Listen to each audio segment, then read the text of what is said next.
오늘 우리가 함께 보실 하나님 말씀은 여호수아 11장 1절에서 15절까지 말씀입니다.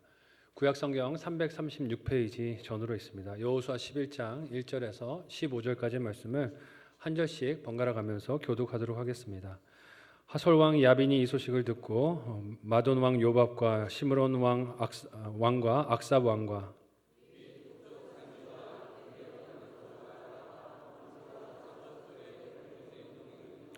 동쪽과 서쪽의 가나안 족속과 아모리 족속과 헷 족속과 브리스 족속과 산지의 여부수 족속과 미스바 땅 헤르몬 산 아래 히위 족속에게 사람을 보내매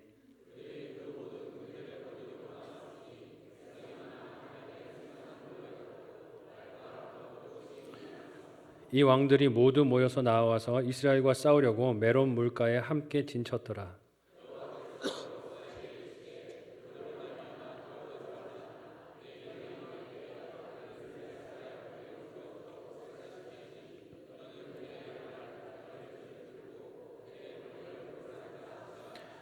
이에 여호수아가 모든 군사와 함께 메론 물가로 가서 갑자기 습격할 때에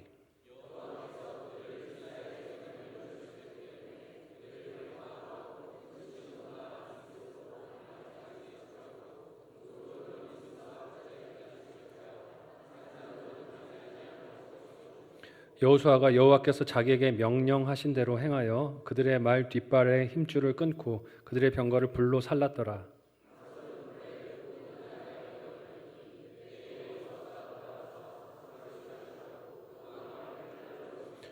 그 가운데 모든 사람을 칼날로 쳐서 진멸하여 호흡이 있는 자는 하나도 남기지 아니하였고 또 하솔을 불로 살랐고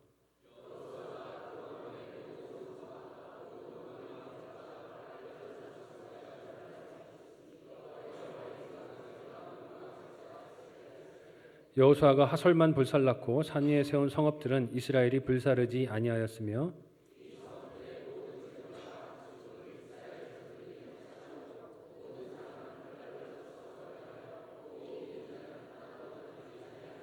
다 같이 읽겠습니다. 여호와께서 그의 종 모세에게 명령하신 것을 모세는 여호수아에게 명령하였고 여호수아는 그대로 행하여 여호와께서 모세에게 명하신 모든 것을 하나도 행하지 아니한 것이 없었더라. 아멘.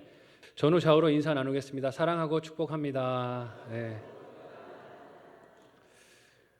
영혼을 담아서 인사하셨습니까? 그냥 건성건성 하시는 것 같은데요. 한 번 더 영혼을 담아 인사하겠습니다. 사랑하고 축복합니다. 네. 네. 매주 똑같은 인사를 하다 보면 그래요. 그죠? 이제 그냥 이번 주도 하는구나. 그러고 할 때가 많은데요. 하루하루가 하나님께서 우리에게 주신 선물인 줄 알고 인사 나눌 수 있는 기회를 또 즐거워하시면 좋겠습니다. 함께 읽은 본문의 말씀을 가지고 잘하는 믿음과 순종이라는 제목으로 말씀 나누도록 하겠습니다.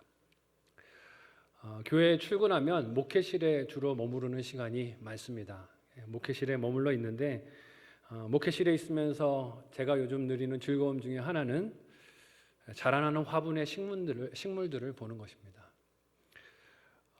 교회에 부임하면서 취임 예배를 드리던 날 외부에서 화분 선물이 몇 가지가 왔는데 전도사님들께서 한 3개 정도를 제 방에 이렇게 들여놓으시고 목사님 선물이니까 목사님이 관리하세요 이러고 저한테 주셨어요. 이렇게 화분이 들어왔는데 이제 좀 목회실이 분위기가 어둡고 칙칙할 수 있으니까 저 때문에 그래서 화분을 들여다 놓고 좀 화사하게 하고 계시라고 들여놔 주신 것 같아요.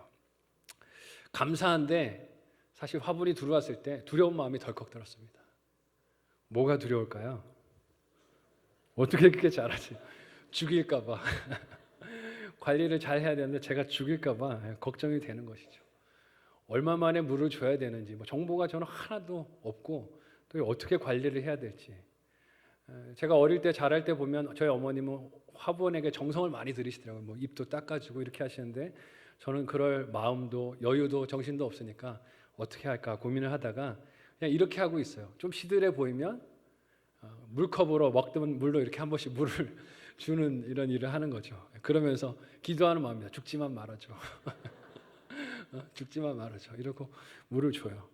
근데 참 감사한 게요. 그렇게 잘 돌봐주지 못하고 있는데 어느 날 연한 연두색 이파리가 이렇게 올라오는 거예요. 그 줄기 위로 올라오는 게 보이는데 얼마나 기쁘든지요. 죽지 않았구나. 살아있구나.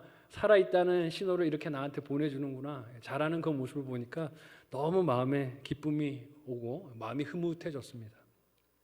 살아있는 생명력이 느껴지고 그것이 자라나서 내 곁에 있다는 것이 참 마음에 위안이 되기도 하고 응원 같다 하는 생각이 들기도 했어요. 그래서 화분이랑 나도 좀 자라야겠다 하는 마음으로 그 화분을 들여다보곤 합니다. 또 제게 즐거움을 주는 자라남이 있는데요. 그건 제 딸의 성장이에요. 키가 쑥쑥 커서 작년하고 다르게 올해도 키가 많이 크고 다리가 많이 길었습니다. 그래서 작년에 추석 때 입던 한복이 이번에 입히려고 하니까 작은 거예요. 치마도 짧아지고 품도 작아지고. 그런 딸의 성장하는 모습을 보면 아, 너도 잘 자라고 있구나. 감사하다. 우리 집에 와서 잘 커져서 고맙다 하는 마음이 듭니다. 여러분, 예수 그리스도를 믿고 그 생명이 나에게 있다면 반드시 자라남의 증상이 있는 줄 믿으시기를 바랍니다. 아멘이라고 하셨는데 자라남의 증상이 나에게 있으십니까? 아멘. 믿음의 고백대로 될 줄로 믿습니다. 어제나 오늘이나 자란 생각이 없고 가치관이 달라지지 않았으며 똑같은 자리에만 머물러 있다면 아멘 한 것은 잘한 일이지만 그러나 성장하고 있지 않는 증거일 수도 있습니다. 고민해 봐야 하는 거예요. 내가 늘 원하던 익숙한 자리에만 있으려고 하고 하나님의 명령대로 나아가려 하지 않고 낯선 환경에 담대히 나가서 서는 그런 적용들이 없다면 내가 진짜 성장하고 있는 믿음인가로 고민해 봐야 하는 것입니다. 예수님을 믿는다고 말하면서도 늘 편한 자리만 찾아 머무르려고 하고 익숙한 일들만 하려고 하고 영혼을 구원하기 위해서 내 것을 사용하거나 헌신하는 이타적인 변화가 없다면 나는 정말로 내 생각대로 잘하고 있는 것인가 하는 것을 점검해 봐야 합니다. 우리가 함께 살피고 있는 여호수아서의 본문은 이스라엘 백성들이 하나님 나라의 군사로서 가나안 땅을 차지하고 하나님의 통치를 실현해 가는 과정들을 담고 있어요. 그 과정 가운데서 자라나는 믿음도 우리에게 보여주고 있습니다. 물론 다 성공한 것은 아니었어요. 그 과정에 실패도 있고 속는 아픔도 있었습니다. 그래서 아이성 전쟁에서 패전을 하기도 했고 기브온 사람들에게 속아서 맺지 말아야 할 평화조약, 동맹을 맺기도 했어요. 그러나 그 실패와 넘어짐에도 모두 그들이 사실은 자라가고 성장하는 과정 속에 있는 것을 오늘 말씀이 우리에게 보여줍니다. 오늘은 여호수아의 10장 후반부의 가나안 남부 지역의 정복 이야기는 우리가 좀 생략해서 지나가고 11장을 좀 건너뛰어서 살피려고 합니다. 생략된 부분의 주요한 내용들은 가나안 백성들의 남부 지방의 민족들을 이스라엘 백성들이 이전과 동일한 방법으로 싸워 정복하는 이야기를 다루고 있습니다. 10장 42절이 그 가나안 남부 지역의 정복 이야기를 이렇게 요약해서 정리하고 있는데요. 우리 같이 한 목소리로 읽어보겠습니다. 같이 읽습니다. 시작. 이스라엘의 하나님 여호와께서 이스라엘을 위하여 싸우셨으므로 여호수아가 이 모든 왕들과 그들의 땅을 단번에 빼앗으니라. 아멘. 나중에 기회가 되시면 이스라엘 정복 전쟁의 지도를 살펴보시면 도움이 될 텐데 중앙부인 여리고로 이스라엘 백성들이 들어가서 남부 지방부터 점령을 하고 이후로 11장부터는 북부 지방을 향하여 이 연합군이 나아가게 됩니다. 이는 전쟁의 이야기를 그저 딱딱하게 순서대로 나열하고 있는 것 같지만 사실은 그 속에 점점 성장하고 있는 이스라엘 백성들 그리고 그들과 함께 거하고 계시고 동행하시는 하나님의 이야기를 보여주는 과정이 담겨 있어요. 가나안 북부를 향하는 전쟁은 약속의 땅에서 이스라엘이 모든 지파가 연합하여 싸우는 마지막 사명이 될 것입니다. 모든 지파가 연합해서 싸우는 싸움은 북부 지방에서의 전쟁이 마지막이에요. 물론 이 전쟁만이 아니라 이후로 이스라엘 백성들에게는 이런 사명이 남습니다. 차지한 땅을 어떻게 해야 합니까? 잘 나눠야 되겠죠. 분배하는 사명이 주어지고 분배된 기업들로 각 지파들이 나아가서 남은 잔당들을 소탕하는 국지전의 사명이 남아 있어요. 하지만 대대적으로 싸우는 싸움은 이제 북부로 올라가는 전쟁이 마지막이 될 것입니다. 지난 이야기와 별반 다르지 않다 느낄 수 있겠지만 점차 바뀌어져 가는 전쟁의 양상이 오늘 이 본문의 이야기 속에서도 등장하고 있어요. 그 속에서 하나님은 어떻게 변함없이 신실하게 일하고 계시는가 하는 것도 우리가 발견하게 됩니다. 오늘 말씀을 중심으로 우리가 살펴보면서 우리의 삶의 신앙이 자라나는 것이 어떤 증거가 있어야 하는가, 어떤 과정들을 거쳐야 하는가 생각해보고 이 말씀을 통해 저와 여러분의 신앙이 자라나는 은혜의 시간이 되시기를 예수님의 이름으로 축복합니다. 첫 번째로 자라나는 믿음은요, 힘든 문제를 통과하며 생긴다는 것을 잊지 말아야 합니다. 믿음이 자란다는 것은 문제도 힘들어진다라는 것을 의미해요. 함께 1절에서 5절까지 본문 말씀을 한 목소리로 읽어보도록 하겠습니다. 같이 읽습니다. 시작. 하솔 왕 야빈이 이 소식을 듣고 와돈 왕 요밥과 시므론 왕과 악삽 왕과 및 북쪽 산지와 긴네론 남쪽 아라바와 평지와 서쪽 돌의 높은 곳에 있는 왕들과 동쪽과 서쪽의 가나안 족속과 아모리 족속과 헷 족속과 브리스 족속과 산지의 여부수 족속과 미스밧 땅 헤르몬 산 아래 히위 족속에게 사람을 보내매 그들이 그 모든 군대를 거느리고 나왔으니 백성이 많아 해변에 수많은 모래 같고 말과 병거도 심히 많았으며 이 왕들이 모두 모여 나와서 이스라엘과 싸우려고 메론 물가에 함께 진쳤더라. 아멘. 우리가 지난주까지 살폈던 이 가나안 땅의 남부 지역의 연합군은 예루살렘의 왕이었던 아도니세덱이라는 왕이 연합군을 결성하고 이스라엘과 주도적으로 싸웠습니다.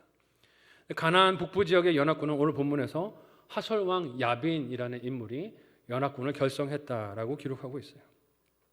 남부 지역의 연합은 5 왕들로 주축이 되어서 연합이 이루어졌는데 오늘 본문에서 이 북부 지역의 연합군은 구체적인 왕의 이름이 3명, 도시의 이름이 4곳, 그 외 여러 지역들이 개략적으로 언급되고 있습니다. 무슨 뜻일까요? 남쪽의 연합군보다 지금 북쪽에서 연합하는 가나안 민족들이 수가 더 많고 세력이 더 많다는 뜻입니다. 그래서 구체적인 도시들과 인물들을 전부 나열하기가 어려우니까 개략적으로 소개를 하고 있는 거예요. 4절은 이렇게 야빈이 모집한 군대의 규모가 얼마나 대단했는지 그 수가 해변에 모래같이 많았다, 세기가 힘들 정도로 많았다는 뜻입니다. 또한 말과 병거도 심히 많았다라고 기록하고 있어요.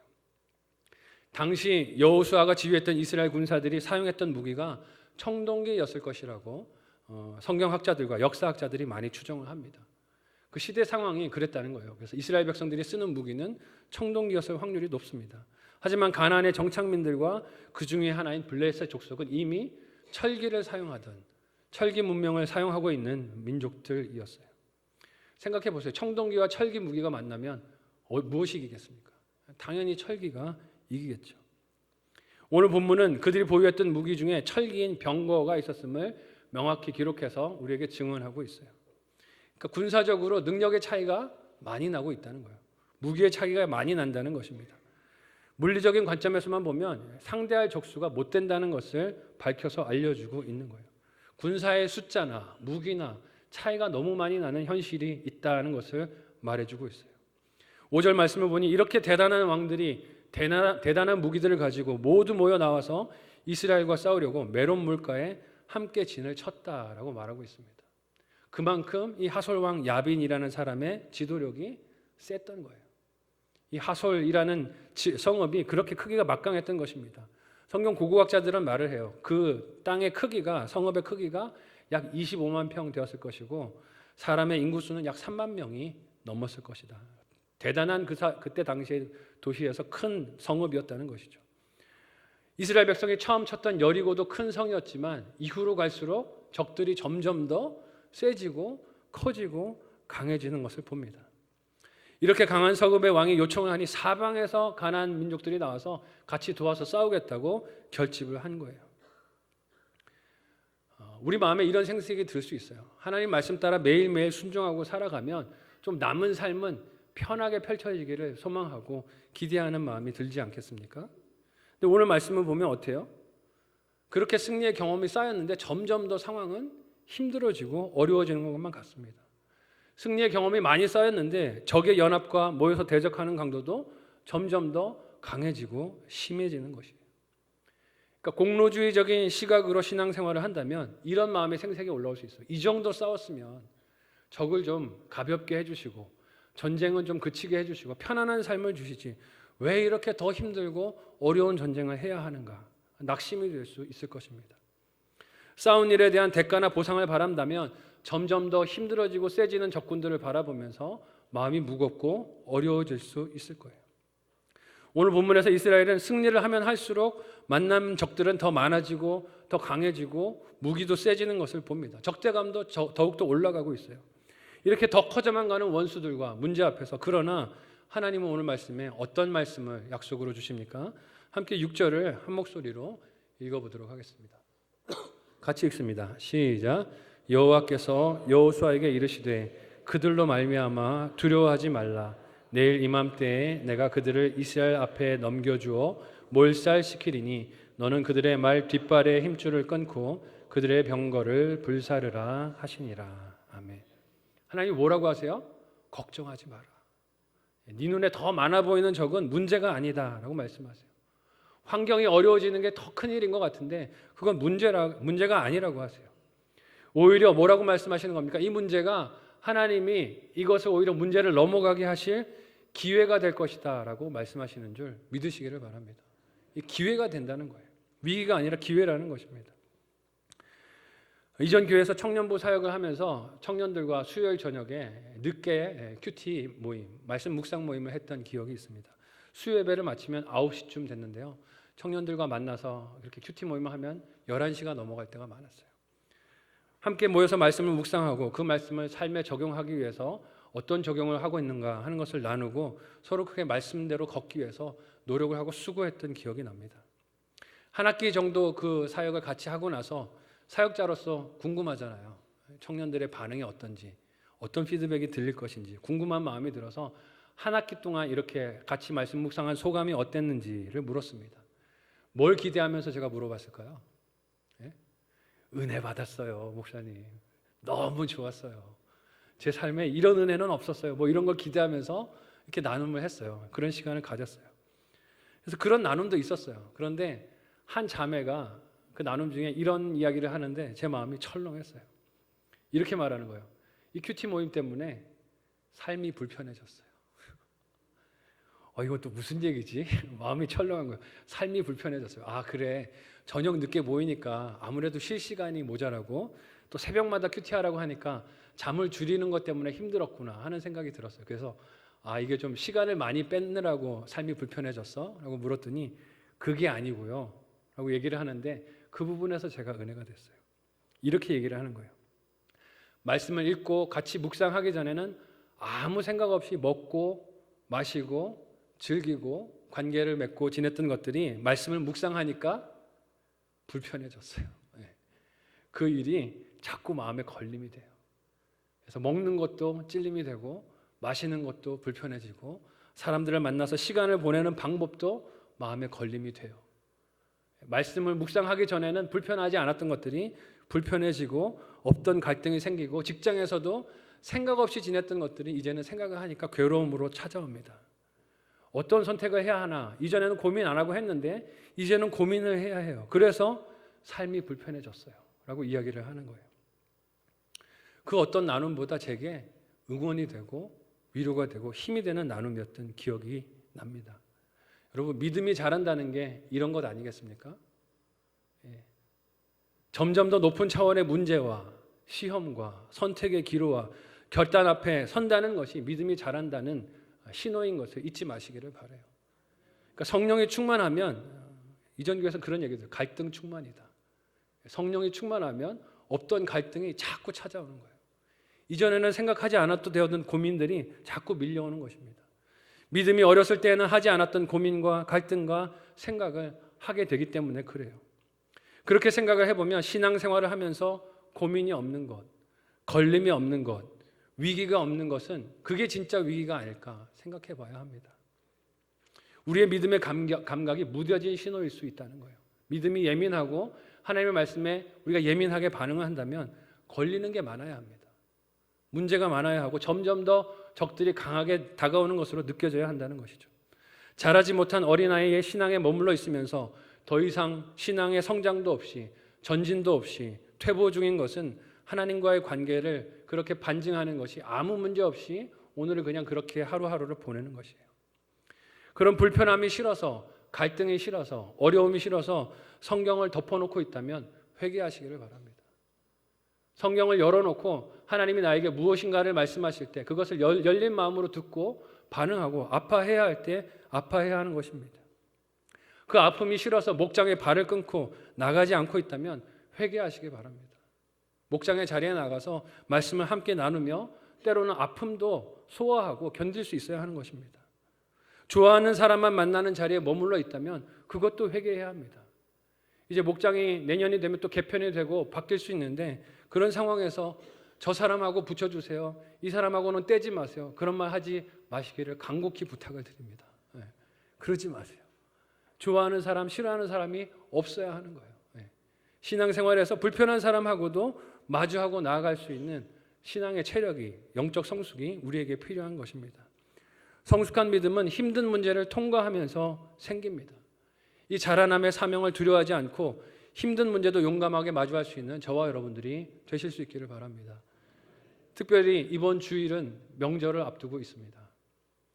명절에 어떤 결심을 지금 앞두고 계십니까? 갈까 말까 고민하고 계지 않으세요? 가서 그 인간 또 봐야 되는데, 아니면 그 가족 또 봐야 되는데 하는 마음에 속이 벌써부터 끓고 힘들지 않으세요? 가족을 만나서 겪게 될 여러 상황과 문제들, 그것도 사실은 우리의 자라난 믿음을 보여줄 수 있는 기회가 될 줄 믿으시기를 바랍니다. 며느리들은 시댁에 잘 가시기를 바라고, 사위들은 또 처가에 잘 가시고, 힘들지만 해야 할 적용을 하시고 자라난 믿음을 보이는 이번 명절이 되시기를 예수님의 이름으로 간절히 축복합니다. 아멘 하셨습니다. 네. 첫 번째 묵상 적용 질문을 드립니다. 한번 생각해 보시고 적용하고 나눠보시기를 바랍니다. 첫 번째 질문은요, 나의 믿음은 자라고 있습니까? 정체 중입니까? 아니면 퇴보 중입니까? 나의 믿음은 자라고 있습니까? 정체 중입니까? 아니면 퇴보 중입니까? 두 번째 질문은요, 믿음 때문에 만난 문제나 고난이 있습니까? 믿음 때문에 만난 문제나 고난이 있습니까? 거기서 내 믿음은 어떻게 드러나고 있습니까? 한번 생각해 보시고 적용해 보시면 좋겠어요. 마지막 두 번째로 오늘 말씀에서 이 성숙한 믿음, 자라나는 믿음은 자라난 성숙한 순종의 열매를 맺는다는 것을 알 수 있습니다. 하나님께서 6절 말씀에 약속하셨어요. 이스라엘 백성들에게 북부 이 가나안 민족들이 연합하고 싸워도 이길 것이다, 승리할 것이다, 너희 손에 넘겨줄 것이다 라고 약속을 하셨어요. 그런데 그때 이스라엘 백성들이 할 일이 있다고 하셨습니다.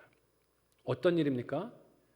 원수들의 자랑이자 당시 최강 무기인 병거를 무력화시키는 일을 해야 한다고 하세요.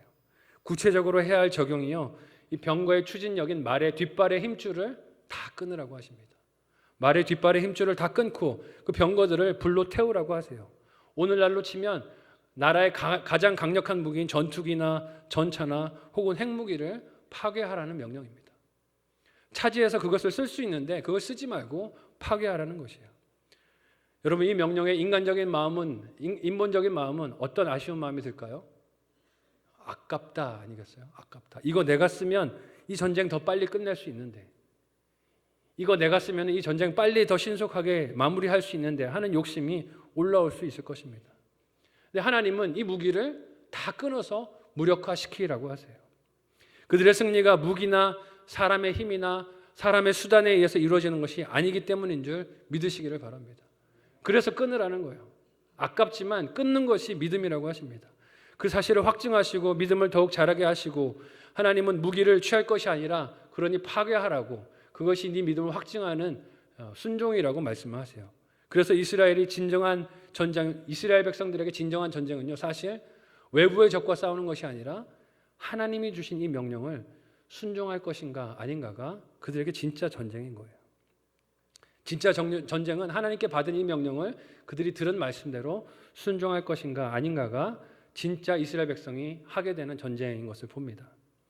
오늘 본문에서 여호수아가 이 전쟁을 어떻게 수행했다라고 기록하고 있습니까? 함께 오늘 본문의 9절을 한 목소리로 읽겠습니다.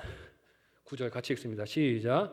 여호수아가 명령하신 대로 행하여 그들의 말 뒷발에 힘줄을 끊고 그들의 병거를 불로 살랐더라. 아멘. 받은 명령 그대로, 더하지도 빼지도 않고 그대로 순종했습니다. 효율이나 효과, 편리함을 생각하면 할 수 없는 선택을 여호수아가 하는 것입니다. 하나님만 절대적으로 신뢰하지 않았다면 할 수 없는 일을 한 것이에요. 결코 버리고 끊어낼 수 없는 것을 버리고 끊어낸 적용과 선택을 한 것을 오늘 말씀에서 봅니다. 하나님은 우리의 일상에 멀어 보일 수 있어요. 그죠? 명령을 주신 이 하나님은 멀어 보이고 내 손에 잡히는 도구와 무기들은 가까워 보일 수 있습니다. 그래서 하나님이 명령을 그렇게 하셨어도 말씀을 그렇게 하셨어도 이 도구를 가지고 승리만 하면 하나님께 영광을 돌리는 거로 쳐주실 거야. 유혹의 마음이 밀려올 수 있었을 거예요. 그러나 여호수아는 어떻게 합니까? 말씀대로 순종해요. 오늘 본문에서 여러 차례 반복적으로 등장하며 평가하는 여호수아의 행적은요, 그가 말씀대로 모든 전쟁과 정복을 하나님이 주신 명령대로 순종했다라고 기록하고 있어요.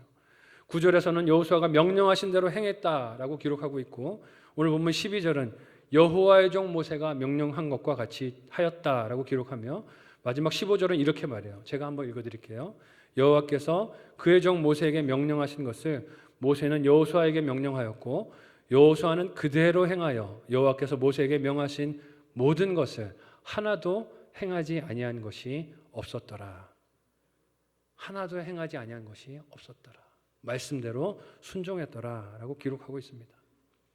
비록 이전에 하나님께 묻지 않고 기브온과 동맹을 하는 실수와 죄를 범하기도 했지만 여호수아는 그런 실패를 딛고 경험하고 하나님의 뜻과 말씀에 더욱 집중하여 순종할 수 있는 성숙한 신앙의 사람이 된 것을 보게 됩니다. 당장에 빼앗아 사용할 수 있는 무기가 있고 유리한 조건이 있고 자기 욕심대로 처리할 수 있는 대상들이 생겨도 여호수아는 그렇게 처리하지 않았어요. 말씀대로 주신 명령대로 그렇게 원칙을 따라 수행했습니다. 여기서 우리가 깨닫는 진리, 진실이 하나 있어요. 그것이 무엇입니까? 좋은 신앙의 리더라는 것은 개인의 능력이나 자질이나 혹은 지식이나 사람들의 인기나 인정이나 지지에 달려있는 것이 아니라는 것입니다. 오늘 말씀에서 발견하는 좋은 리더의 가장 핵심적인 조건은 무엇입니까? 한번 따라해 볼까요? 말씀 순종. 말씀 순종을 하는 게 제일 좋은 리더인 거예요. 그런 기준에서 볼 때 나 자신은 내가 속한 가정에 좋은 리더가 되고 있는가? 좋은 부모가 되고 있는가? 내가 속한 목장에 좋은 구성원이 되고 있는가? 우리 교회에 좋은 지체가 되고 있는가? 생각해 보시면 좋겠습니다. 함께 읽은 본문 15절은 출애굽한 이스라엘 백성들이 이처럼 하나님의 명령에 신실하게 순종했던 두 명의 좋은 지도자가 이스라엘에게는 있었다는 것을 증언하고 있어요. 첫 번째는 모세이고 두 번째는 여호수아입니다. 두 사람 모두가 하나님이 하신 말씀에 명령에 지극히 순종하는 온유한 사람들이었던 것을 봅니다. 오늘 말씀 앞에서 제가 이런 성만교회 좋은 리더가 되고 있는가 돌아볼 때 많이 회개가 되었어요.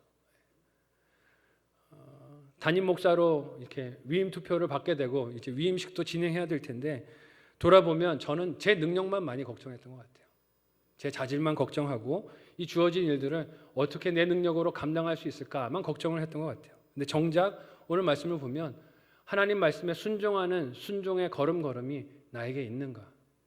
순종하는 좋은 리더로 성만교회에 그렇게 헌신하고 있는가를 따져볼 때 회개하는 마음이 많이 들었습니다. 남과 비교하면서 효율을 따지거나 능력을 따지거나 환경을 따지거나 이런저런 외부적인 상황들을 따질 때가 많았지만 정작 제 자신이 하나님 말씀 앞에 날마다 순종하고 있는가? 보내시는 곳에 잘 가고 있는가? 전하라는 말씀을 잘 전하고 있는가? 때로는 성도들이 싫어해도 하나님이 원하시는 말씀을 잘 대언하고 있는가? 돌아볼 때 눈치를 많이 보고 이리저리 또 마음에 힘겨워하는 그런 유약함이 보였기 때문에 회개가 되었어요. 제가 하나님께서 맡기신 말씀을 따라 순종하는 일을 잘 감당할 수 있도록 기도를 간절히 부탁드립니다. 저희 능력을 위해서 기도하지 마시고 제가 순종하는 리더가 될 수 있도록 기도해 주시면 좋겠어요. 가정에서 저를 보내신 역할에 순종하고 교회에서 저를 보내신 역할에 순종하고 맡기신 역할에 순종하는 리더가 되어서 우리 성만교회에 좋은 축복의 통로가 될 수 있도록 저를 위해 기도를 부탁드립니다. 그리고 여러분도 그런 가정의 리더들이 되어주시기를 간절히 소원하고 축복합니다. 자녀들이 부모의 여러 능력들을 따지며 원망할 때 그런 말들을 듣고 마음이 이리저리 흔들릴 것이 아니라 하나님 말씀에 순종하는 부모로 서 있기를 그렇게 기도하며 서 있을 때 하나님이 우리 자녀들을 책임지고 인도해 주시고 키워 주실 줄로 믿습니다. 한번 마지막으로 생각하고 적용해 보시기를 바랍니다. 마지막 묵상 적용 질문을 드립니다. 첫 번째는요. 순종할 일에 바로 순종하십니까? 아니면 순종의 조건으로 내세우는 것들이 있다면 무엇입니까? 하나님께서 내 마음에 순종하라고 주시는 감동과 도전들이 있을 때 바로 순종하십니까? 아니면 하나님 이거 해주시면, 저거 해주시면, 이거 채워주시면 하고 순종의 조건으로 이런저런 것들을 내세우십니까? 한번 생각해 보시고 또 회개하시고 적용하시면 좋겠고요.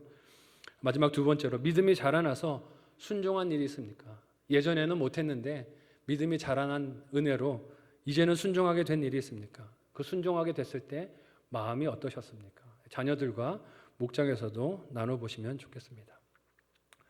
설교서두에서 말씀드렸듯이 성만교회 부임하면서 취임 선물로 받은 화분들에 대해서 말씀을 드렸어요.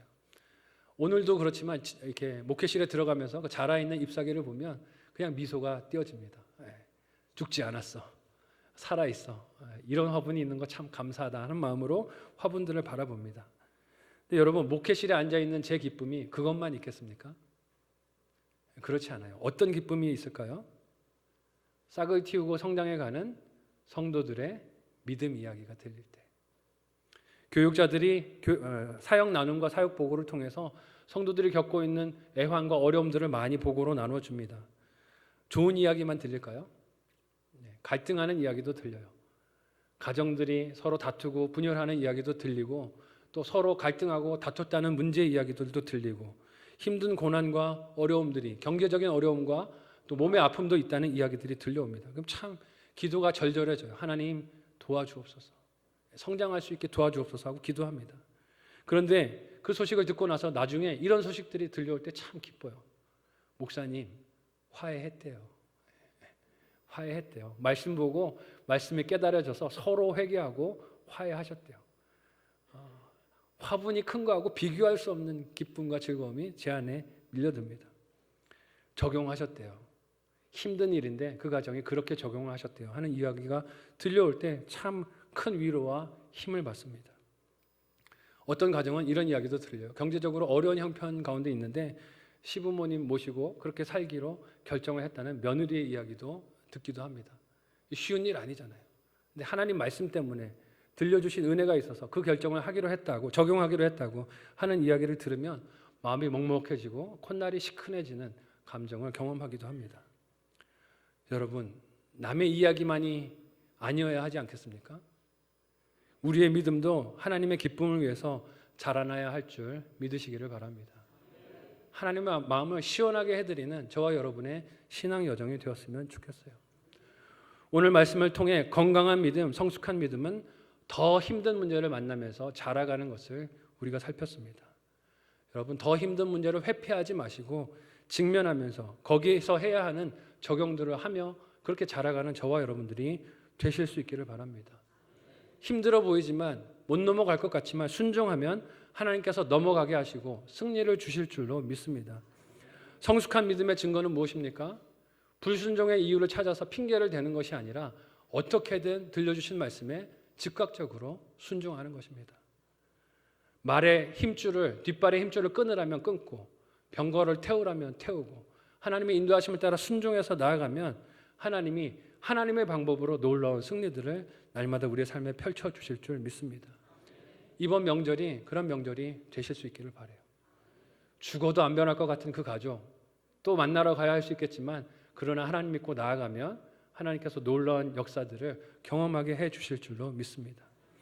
해가 지나가고 날이 지나갈수록 똑같은 모습의 믿음에 머물러 있지 않고 세상이 이해할 수 없는 순종으로 날마다 성숙하고 자라가는 믿음을 보여줄 수 있는 저와 여러분들이 다 되시기를 사랑하는 예수님의 이름으로 간절히 축복합니다.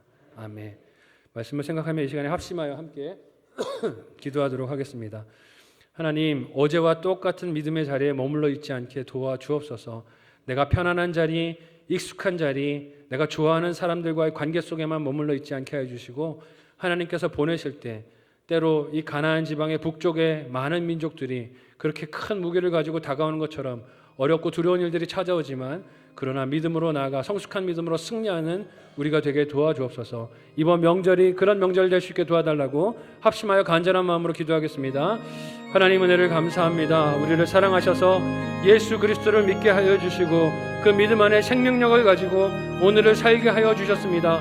어제와 똑같은 믿음으로 머물러 있지 않게 하여 주시고 날마다 자라가는 우리의 신앙이 되도록 인도하여 주시되 더 힘들고 더 어렵고 더 척박한 문제 앞에도 담대하게 서서 하나님이 이루시는 승리를 경험하는 우리가 되도록 도와주옵소서. 특별히 이번 한 주 추석 명절을 앞두고 있습니다. 주님 인도하여 주셔서 하나님 믿는 우리의 신앙이 결코 헛되지 아니하며 생명력이 있고 자라가는 것을 드러내 나타날 수 있는 이번 명절 되도록 도와주시옵소서. 믿지 않는 가족들에게 예수 믿는 나의 마음과 신앙과 사랑을 보여줄 수 있게 하여 주시고, 껄끄럽고 힘들고 마음 아픈 관계라도 하나님 믿음으로 그렇게 직면하여 서며 하나님 이루시는 승리를 경험하는 이번 명절 여정 되도록 주여 도와주시옵소서. 사랑하는 성도들의 먼 곳을 오가는 발걸음을 지켜보아 주시고 어디에 있든지 하나님의 향기를 드러내는 하나님의 백성들 다 되도록 도와주시옵소서. 감사하며 예수님의 이름으로 기도하옵나이다. 하나님 은혜를 감사합니다. 우리를 사랑하셔서 예수 그리스도의 생명을 허락하여 주시고 생명력을 가지고 자라가는 하나님의 자녀들로 불러주셨사오니 자라남의 증거들이 날마다 우리의 삶에 나타나게 인도하여 주옵소서. 똑같은 신앙의 모습에 머물러 있지 않기를 원합니다. 더 힘들고 어려운 문제, 환경 앞에서도 고난 앞에서도 담대하게 서서 나의 자라난 신앙을 보일 수 있는 하나님의 백성들 다 되게 도와주옵소서. 특별히 이번 한 주 명절을 앞두고 있는데 사랑하는 성도들 먼 거리를 오갈 때마다 발걸음을 지켜보아 주시고 머무는 곳곳마다 자라난 믿음들이 드러나게 하여 주셔서 예수 그리스도의 향기를 나타낼 수 있는 이번 추석 명절 여정 되게 도와주시옵소서. 하나님 은혜 감사의 예물 드리오니 기쁨으로 하나님 연락하여 주옵소서. 예수님의 이름으로 기도하옵나이다. 아멘.